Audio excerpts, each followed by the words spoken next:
Imagine it's 1855. Britain is deep in the Crimean War, and gold is constantly moving to fund the effort. On the night of May 15th, a seemingly routine shipment of gold is loaded onto a train at London Bridge, destined for Paris. This wasn't just any cargo, it was £12,000 worth of gold bullion, a massive fortune at the time, packed into heavy-duty wooden boxers bound with iron. These boxers were then locked inside special railway safes that needed 2 different keys to open, held by separate, trusted officials. It was supposed to be foolproof, but this is the story of Britain's first famous train heist, and Inside Job doesn't even begin to cover it. 4 men had been planning this for months. 2 of them, William Tester and James Burgess, were railway employees. The masterminds were Edward Agar, a career criminal, and William Pierce, a former railway worker. Their plan was audacious. They would steal the gold in plain sight, without anyone noticing until it was long gone. How? By creating their own keys. They had sneakily made wax impressions of the real safe keys and forged perfect duplicates. On the night of the robbery, everything was set. Burgess was conveniently assigned as the guard, giving him a legitimate reason to be on the train. Once the train was underway, Agar, who had been hiding in the guard's van, got to work. Using their copid keys, the team opened the safes, took out 224 pounds of pure gold, and replaced it with lead shot. This was a brilliant move to make sure the boxers still felt just as heavy. They resealed the boxers, locked the safes, and the train continued its journey to Folkestone, across the Channel, and on to Paris.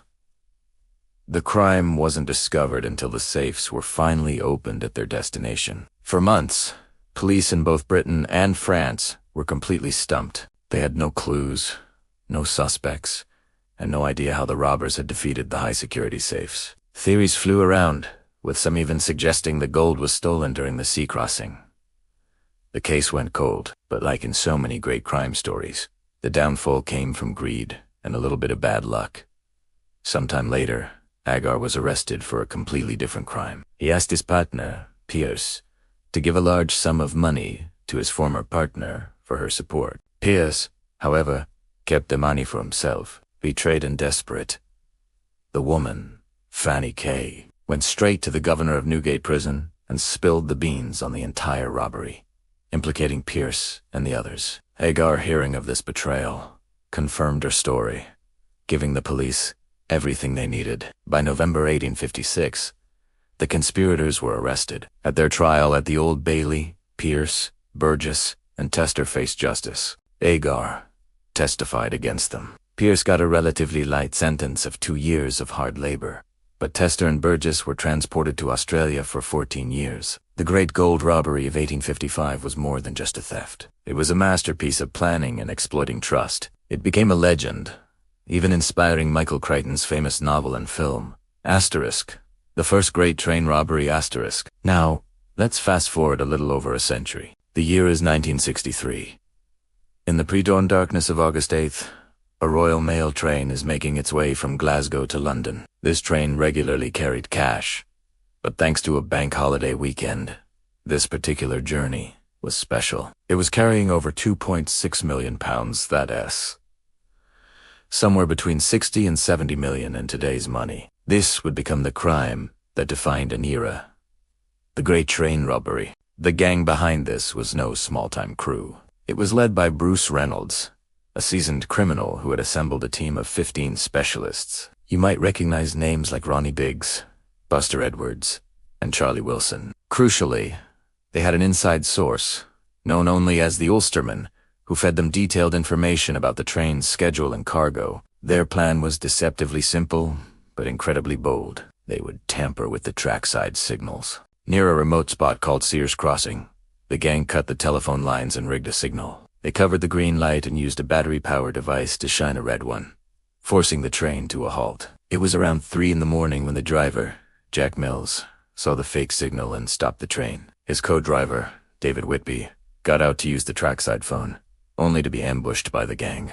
Moments later, masked men stormed the driver's cabin and brutally attacked Mills, knocking him unconscious with a metal bar. With the crew out of the way, the gang uncoupled the engine and the high-value package carriage, where the money was held. They drove this section of the train about a mile down the track to Bridego Bridge, their chosen spot for the getaway. There, in the dark, they formed a human chain, passing 120 mailbags filled with cash from the train to waiting Land Rovers. Then, they sped off to their hideout, a remote farmhouse called Leatherslade Farm.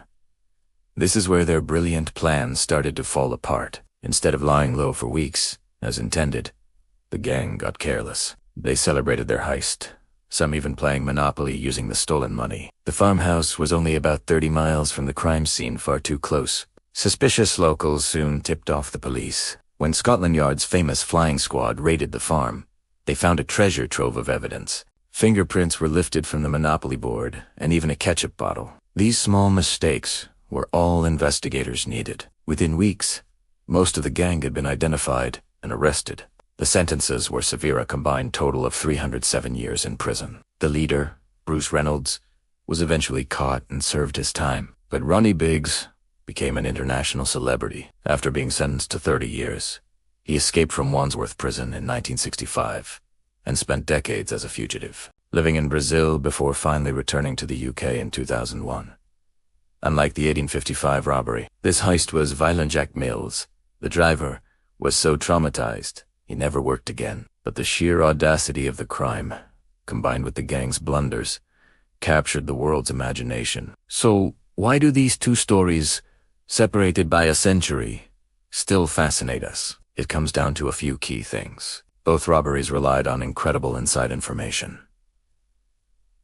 The 1855 gang had duplicate keys. The 1963 gang had signal schedules. They both targeted the railway, a symbol of order, and turned it into their stage. The sheer amount of money involved in both heists was mind-boggling for the time, turning them into modern-day treasure hunts. And then there are the characters, from the cunning planner Edward Agar to the infamous fugitive Ronnie Biggs. These weren't just criminals. They became folk heroes and villains in the public eye. Their stories were so dramatic, they practically wrote themselves, which is why both heists have been turned into countless books, films, and TV shows, cementing their place in cultural history. From the age of steam and gold to the swinging 60s, the great train robberies are more than just crime stories. They are tales of ingenuity, human error, and the long arm of the law. They show us that even the most reliable systems can be broken by a clever plan and a dose of audacity. Whether it's the quiet click of a fake key in 1855, or the glaring red of a tampered signal in 1963, these events left a permanent mark on history. They make us all wonder, even now, how did they pull it off? Thanks for watching. If you enjoyed this journey into crime history, don't forget to like, subscribe, and hit that notification bell for more stories like this. See you next time.